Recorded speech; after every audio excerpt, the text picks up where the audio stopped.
3 histórias de horror sobrenaturais que vão acabar com o seu sono. Primeira história: A Sombra do Caçador. A cidade de Serafina era um lugar silencioso e solitário, envolto por uma névoa que se recusava a dissipar, como se protegesse algo obscuro. Muitos dos moradores mais antigos falavam sobre uma presença perigosa e maligna que rondava os arredores desde os anos 70.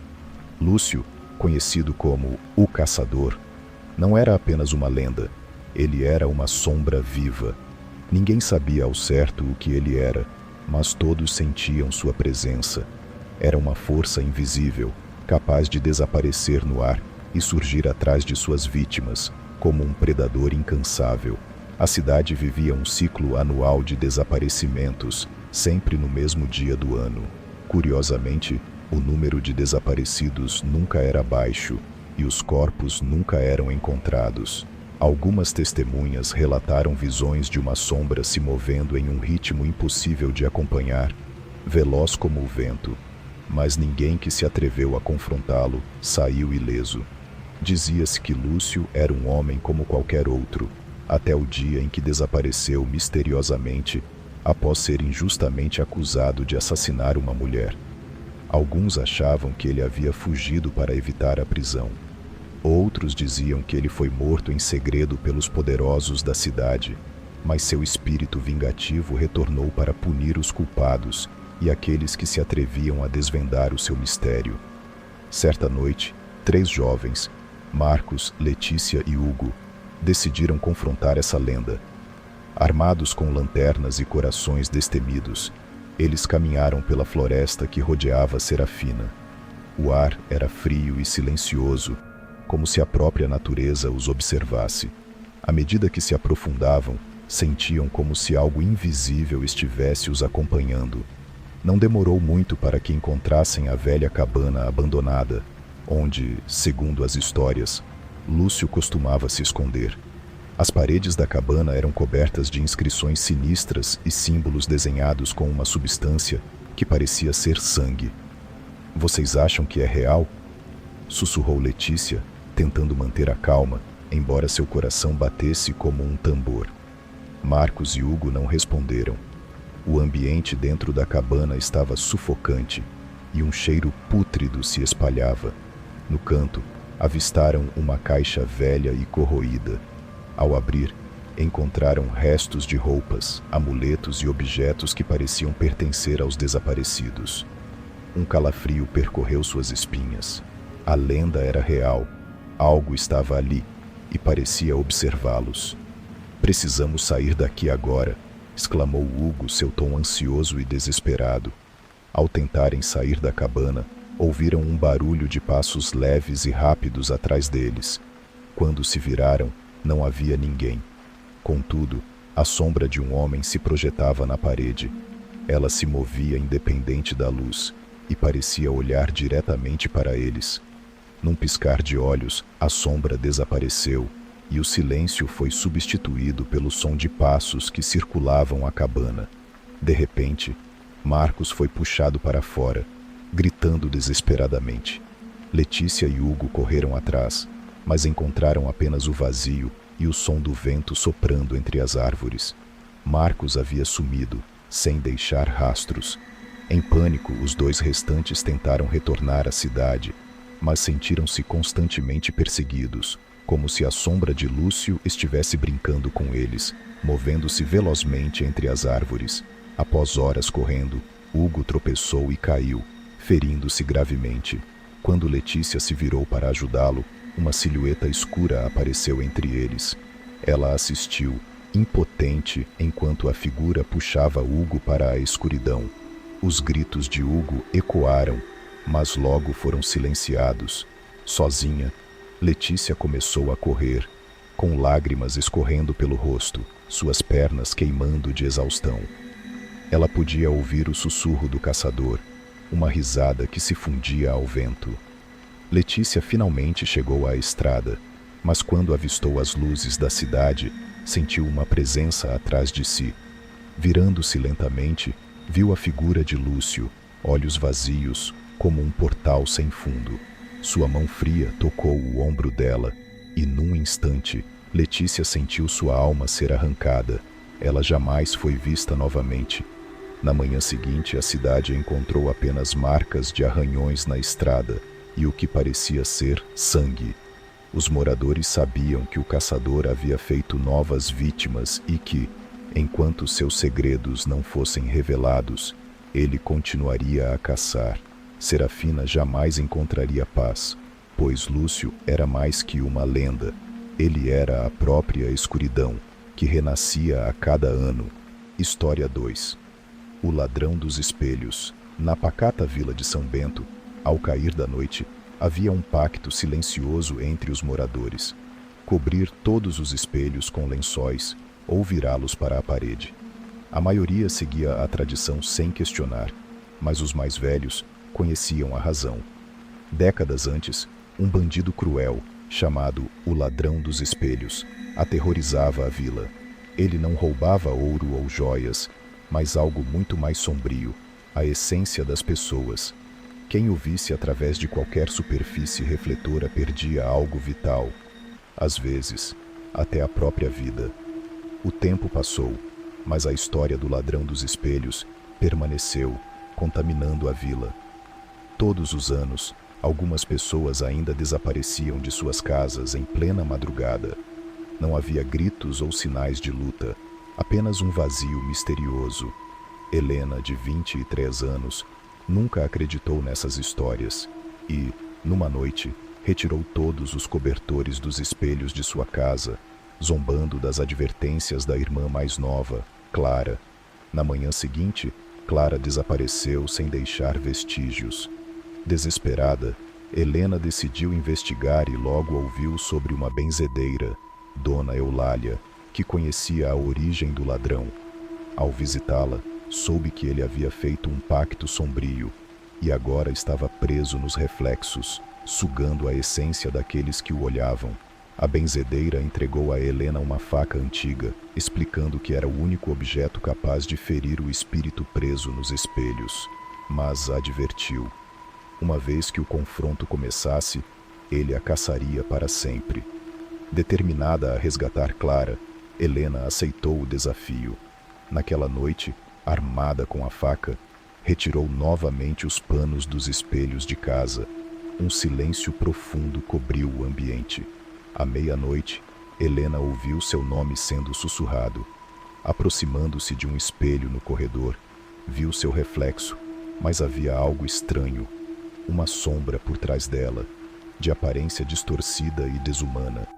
O ladrão estava ali, com olhos vazios e profundos que pareciam sugar sua essência.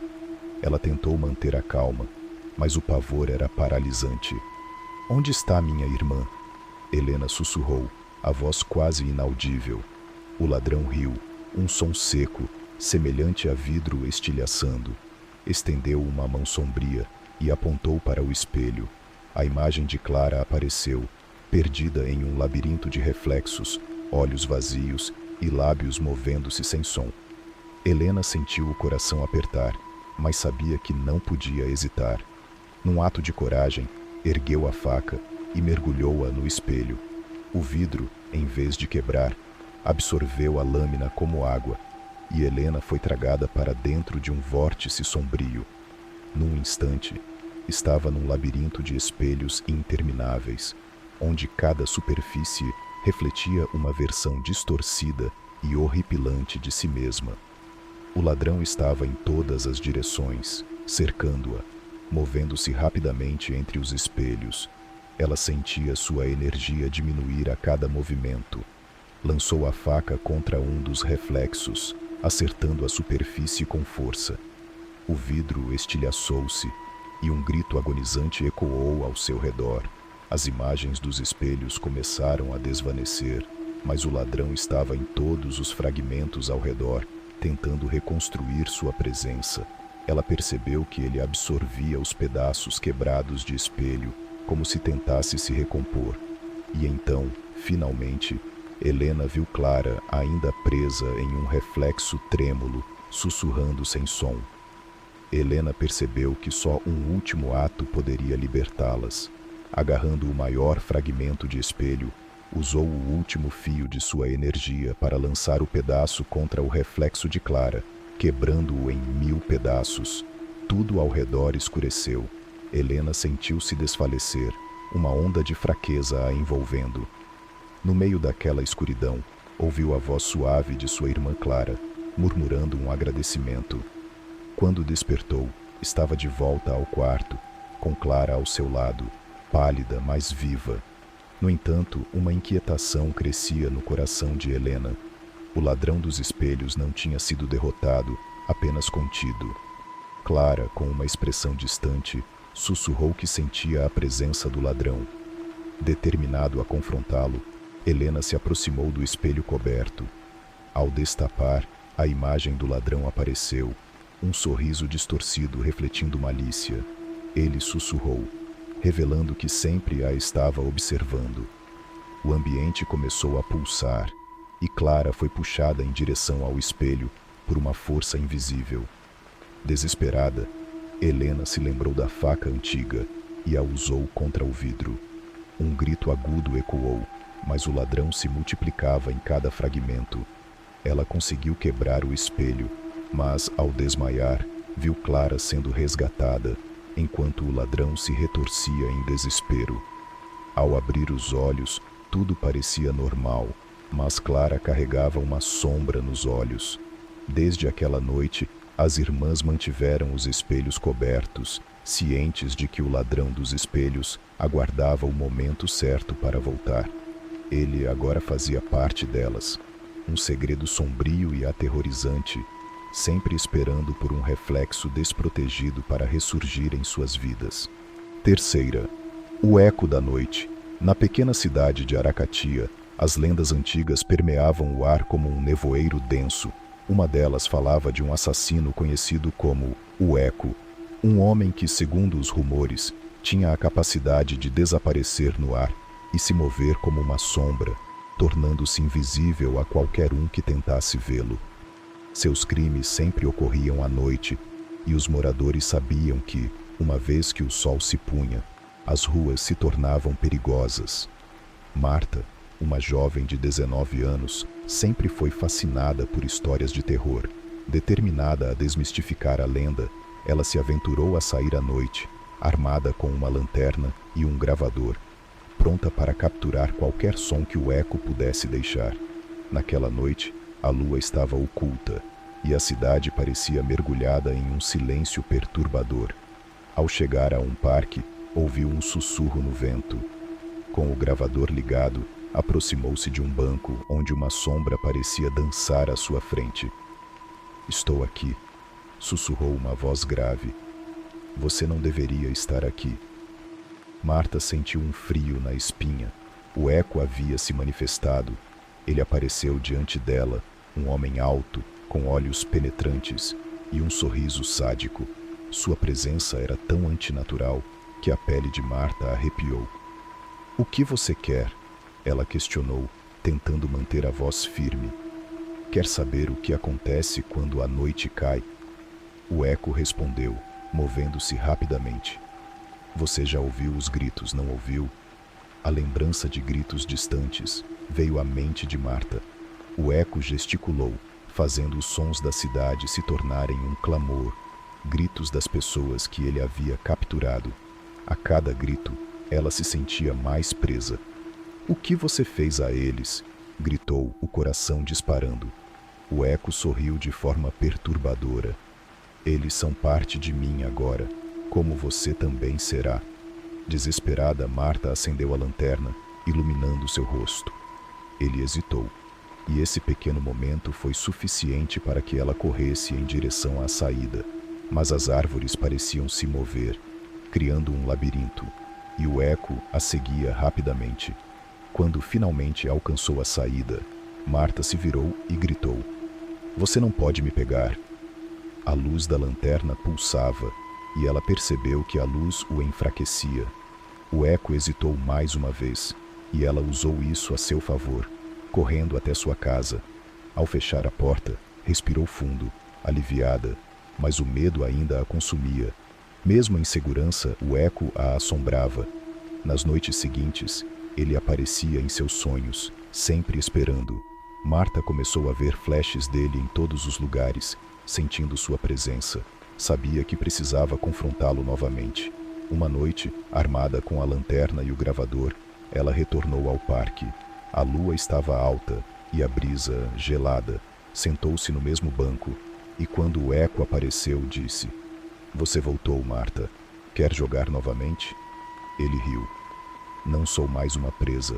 Eu sou a caçadora", respondeu, a voz firme. Os dois se encararam e Marta acendeu a lanterna. O eco hesitou, mas não recuou. Ambos sabiam que o confronto final estava prestes a acontecer. A batalha entre luz e escuridão se desenrolou, e a escuridão começou a se dissipar. No clímax do confronto, a luz da lanterna explodiu, e o eco foi consumido por um grito agonizante, desaparecendo nas sombras. Marta, exausta, caiu de joelhos, a respiração ofegante e o corpo tremendo. A adrenalina a abandonou, dando lugar a uma profunda sensação de esgotamento. O peso do terror que enfrentou parecia se aninhar em seus ossos, uma lembrança constante do que havia acontecido. Ela havia derrotado o eco, mas a vitória não veio sem um custo. As marcas daquela noite, com seu brilho sombrio e aterrador, nunca a deixariam. As sombras ao seu redor pareciam se agitar, dançando de maneira ameaçadora sob a luz da lua. Em seu coração, uma nova verdade havia nascido. A escuridão não se dissipava facilmente. Na cidade de Aracatia, a lenda do eco agora se tornaria um aviso sussurrante, uma história que seria contada à luz de velas e em sussurros temerosos. As pessoas olhariam para as sombras com desconfiança, lembrando-se de que algumas presenças nunca se vão completamente. Elas permanecem, ocultas e pacientes, aguardando o momento certo para se manifestar novamente. Marta levantou a cabeça e uma sensação de determinação começou a substituí-la. Ela sabia que a luta não acabara. O eco poderia estar temporariamente derrotado, mas sua essência continuava à espreita, pronta para se aproveitar do medo e da fraqueza. Aquela cidade havia se tornado seu campo de batalha, e enquanto o sol se punha, ela fez uma promessa silenciosa a si mesma: nunca permitir que a escuridão a dominasse novamente. Agora, armada com o conhecimento e a experiência que havia adquirido, ela se tornaria a guardiã de Aracatia. As histórias de terror não seriam mais apenas lendas, mas advertências vivas que ela protegeria com unhas e dentes. Pois, no final, algumas sombras sempre ficariam. Mas agora, uma nova luz estava pronta para confrontá-las.